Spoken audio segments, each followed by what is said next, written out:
And welcome to the Retire Early, Retire Now podcast. I'm your host, Hunter Kelly, owner of Palm Valley Wealth Management. And if you're a new listener today, thanks for coming in and listening. We're on YouTube at Hunter Kelly CFP, and we're on every podcast app that you can find. So go ahead and follow and subscribe to those respective channels. But just wanted to take a step back, getting a lot of new listeners lately. With the new year, I think it would be good to kind of reintroduce myself as a financial planner, but also what this podcast is about and what we're trying to achieve here. So again, my mission for this podcast is to help simplify financial planning for high income earners specifically, or especially with physicians and attorneys.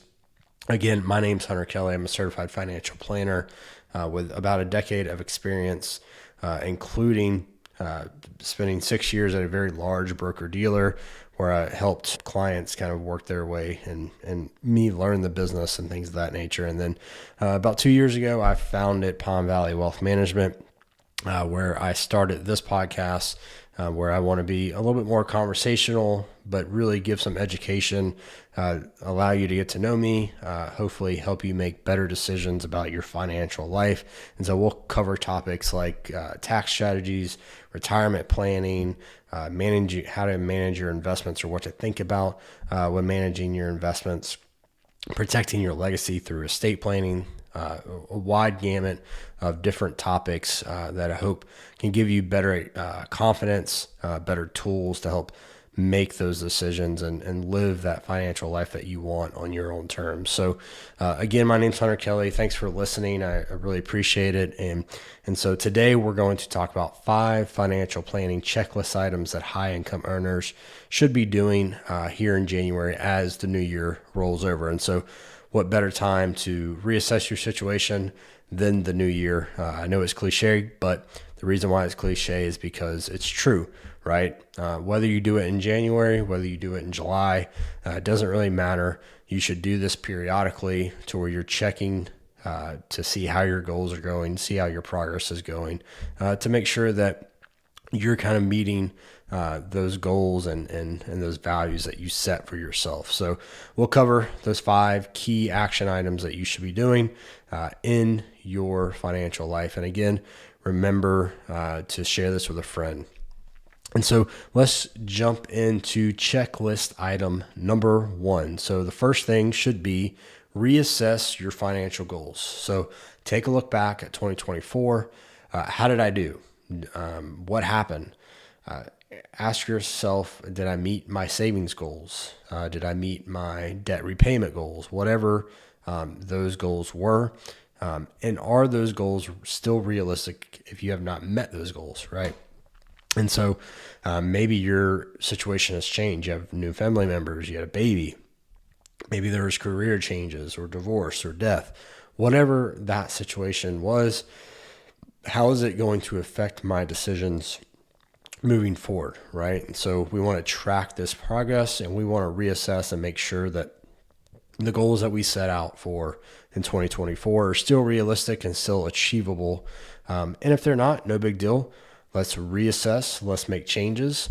Maybe it's on the good thing. Maybe you save way more than you thought you would, and you're meeting some goals quicker, like buying a house or a car, or retiring a little bit earlier, whatever that may be, right? And so we want to reassess and make those small tweaks so that we can, again, achieve those financial goals. And so one of the metrics that we want to track, just like a doctor would track blood work or any other data inside the body to make sure that their patients are healthy or at least on going toward the right track. So a metric in financial planning is net worth, right? We want to regularly calculate our net worth. Generally, I would say we should calculate it once or twice a year. But how do we do that, right? So we want to calculate all of our assets like cash, our investments in our IRAs, 401ks, brokerage accounts, real estate, and then we want to calculate our liabilities, right? Our debts that we owe people, things of that nature, right? So mortgage, auto loans, student loans, credit card debt, things of that nature. And then we want to take those assets, whatever those add up to, minus our liabilities, and that's going to give our net worth. And if we're in an accumulation phase, if we're in our 30s, 40s, and 50s, right, we should see that number increase year over year, right? And so if it's not, why is it not? Is it just because our net worth is at a point where if the market pulls back, it just happened to decline that year? Or is it because we didn't save as much, or we had more expenses than we were prepared for, whatever that case may be? And so as long as we can see a healthy growth of our net worth year over year, then we know we're on the right track. And so everyone's net worth is going to increase a little bit differently every year, depending on your investments and how much you're saving and things of that nature. But generally, we would like to see our net worth grow somewhere between 10 and 15% each year. A year like the last 2 years where the market has done really well, if you're more aggressively invested and you have a significant amount of money in the stock market, you may see it grow a little bit more. In years where there's down markets, you may see it grow a little bit less, but we do want to see it grow generally year over year, right? The next metric, especially if you're in this accumulation phase, is savings rate. So how do we track our savings rate? We talked about this a bunch, but we want to take how much we have saved in a dollar amount, right? So if we've saved $10,000, $20,000, $100,000, we want to divide that by our total income, and that will give you some sort of percentage. Generally, if you're wanting to retire early, we want to be in that 15 to 25% range.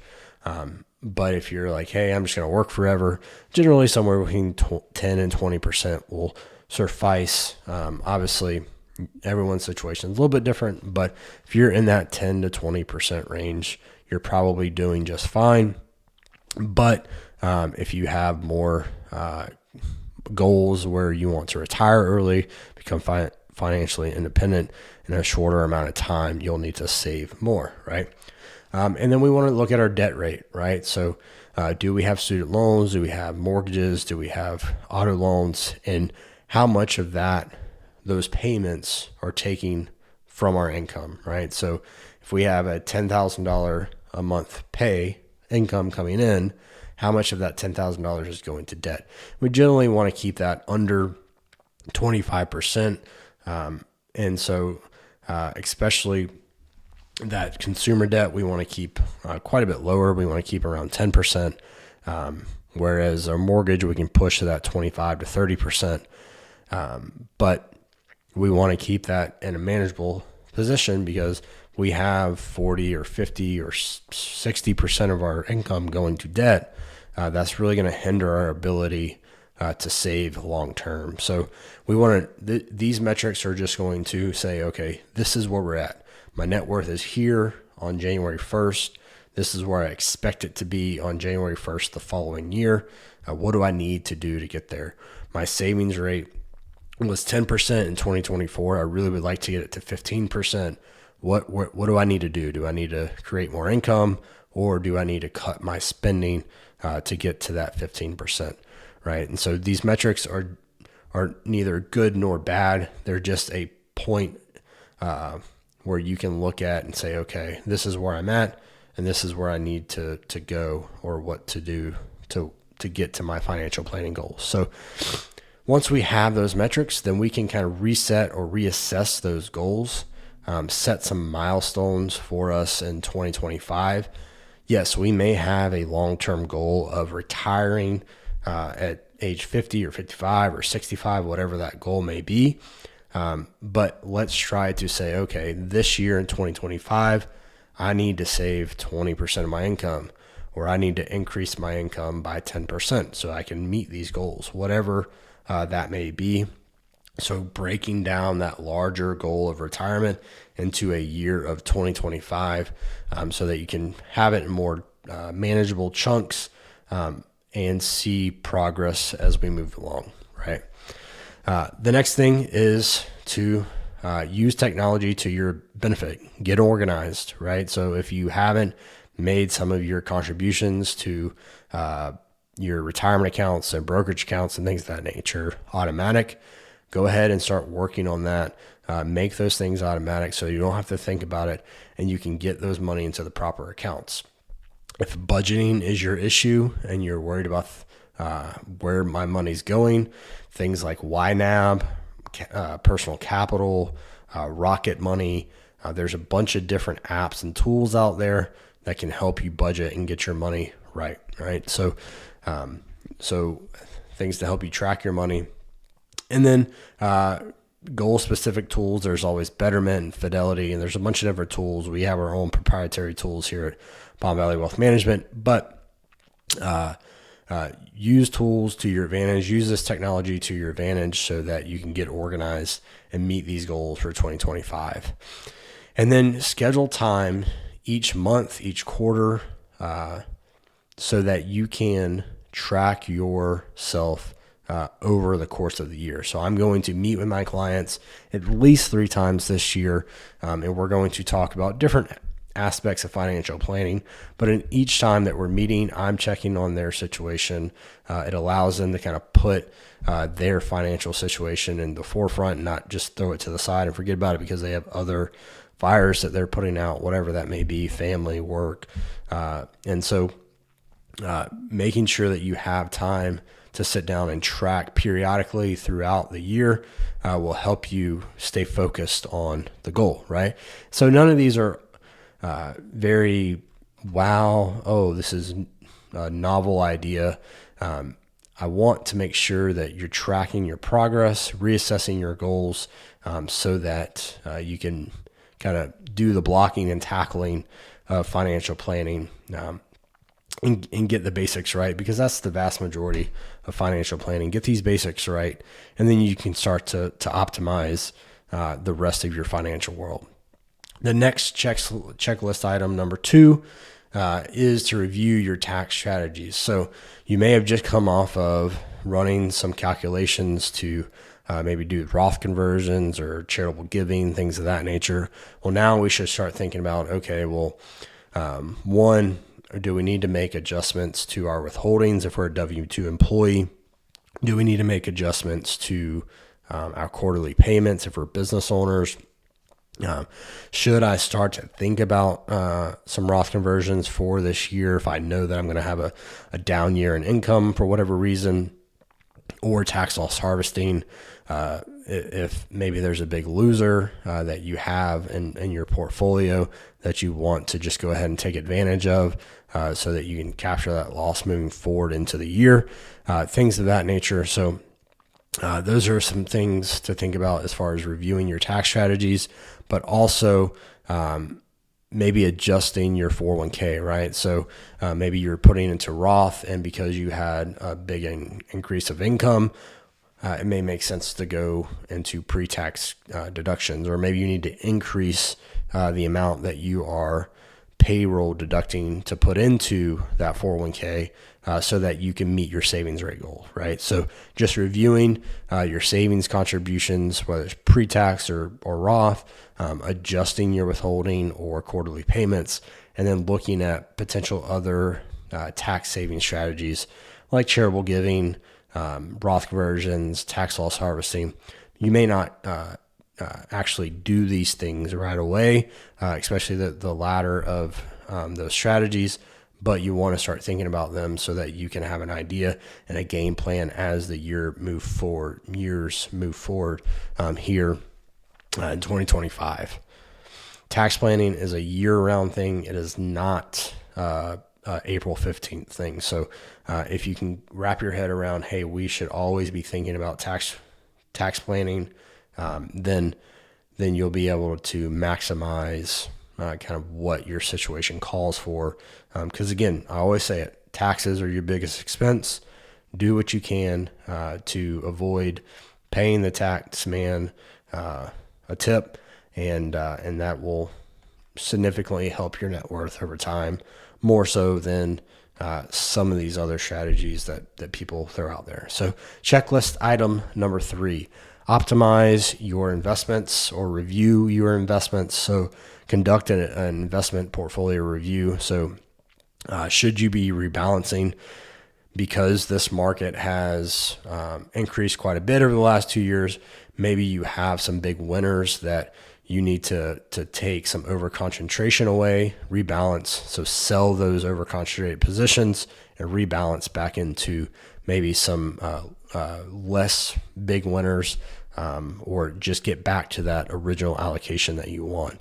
And so making sure that we're properly diversified, reassessing your risk tolerance and your risk capacity, right? So yes, the market has been good the last 2 years, but if you start to feel a pullback of 5, 10, 15, 20% for whatever number of reasons, are you going to freak out and sell, right? And so reassess where you're at, or maybe you're getting closer to a goal where it doesn't make sense to be as heavily invested in stocks. Maybe you need to take some risk off the table and move into some more stable investments because you're getting ready to buy this house in the next year or two, or you're getting ready to retire and you need a little bit more cash on hand. Whatever that may be, reassess that risk tolerance and that capacity and what your goals are, and that will help you get into the proper allocation. Again, check for those rebalancing opportunities, and then explore tax efficient vehicles. So if you maybe got into investing last year and you started out in a TOD account and you're investing in mutual funds, well, ETFs may be a little bit more tax advantage for your situation, or single holdings may be even more tax efficient depending on your situation, right? So are you, based off the type of account that you have and the investments inside of there, are you taking advantage of the type of holdings that you have, and making sure that your accounts are as advantaged as possible? Now, if you're in IRAs, things of that nature, your holdings don't necessarily matter from a sense of what type of investment vehicle they are. Now, in your Roths and things of that nature, your post-tax dollars, you're going to want to have more growth type investments in there. And then your pre-tax, you'll want to have more of your bonds and dividend type investments. But everybody's a little bit different. So please seek a financial advisor to kind of walk you through that if you're unsure. And so the next thing, just a quick review of our fees. Make sure that you're not getting overcharged for the same type of, let's say you're in a mutual fund and there's a similar ETF. Well, generally mutual funds cost a little bit more. So maybe switching to an ETF will save you a little bit on that management fee, things of that nature. So just take a quick review of your fees within inside your investments, and then look for new opportunities, right? Should I be investing in something different? Should I turn my risk appetite up? Because maybe I'm a little more confident, understand how the market works now, or maybe I should turn it down. I really didn't like how volatile the market was in the last quarter of the year, even though that we were still up 15, 20, 25%, whatever it ends up being. So just think about those things. Checklist item number 4, review your insurance. So we want to just check our beneficiaries on our accounts, right? So if we have life insurance, disability insurance, things of that nature, we want to make sure that those benefits still make sense for us. Do I have enough life insurance? Are the beneficiaries that I desire them to be? So whether that be my wife or my husband or a particular family member, if things have changed, maybe they have passed away, maybe they're no longer married to you, whatever that is, make sure you're checking those beneficiaries. And then reassessing, do I actually need this $1 million term, or do I need more, or can I get rid of it, whatever that may be, right? Checklist item number 5, plan for major expenses. So this is a good opportunity to think about, okay, am I going on a vacation this year with my family? Am I doing any major home renovations? Do we have college to pay for, weddings to pay for? What are some things that I need to pay for this year, and how do I start to budget for those, right? So if you're not thinking about that, it'll creep up on you, right? So most people just celebrated either Christmas or Hanukkah.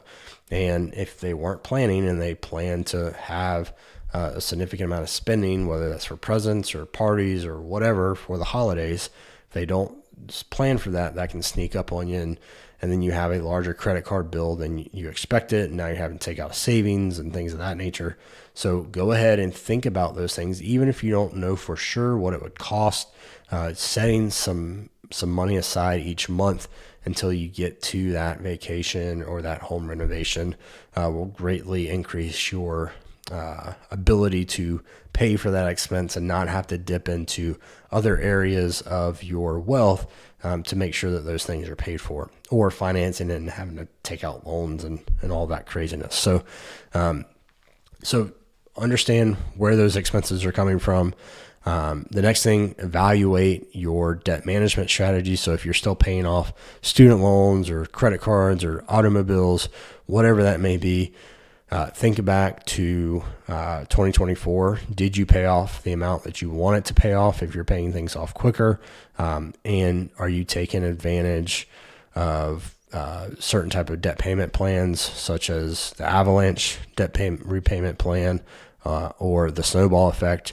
If debt is important to you and you need to get it paid off because maybe your debt to income ratio is higher than it should be. Maybe, again, like I said earlier, if it's in that 30 to 40 or plus percentage, you really should concentrate on getting some debt paid down, because that's going to inhibit your ability to save and honestly just have a more fruitful lifestyle, because you're essentially working to pay off debt, right? So evaluate that debt. And then one thing that is often forgot, a lot of people don't revisit this very often. They just assume the $5,000 they put into a savings account is good for their emergency fund, even though their lifestyle has increased over the last 5 years or whatever it is, right? So revisit your emergency fund levels. If you created an emergency fund 4 or 5 years ago, and maybe you're a resident and then now you're an attending physician, your situation is going to look a lot different. Or maybe you were an associate attorney, now you're a partner making much more money, right?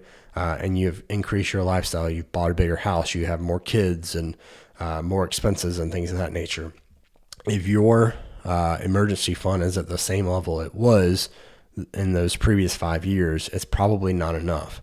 So reassess and say, what is a good level of 3 to 6 months worth of expenses, and do I have enough to cover that in the event I hit my out-of-pocket max on my health insurance, or I have some sort of car wreck, or I can't work for a few months, or whatever that may be.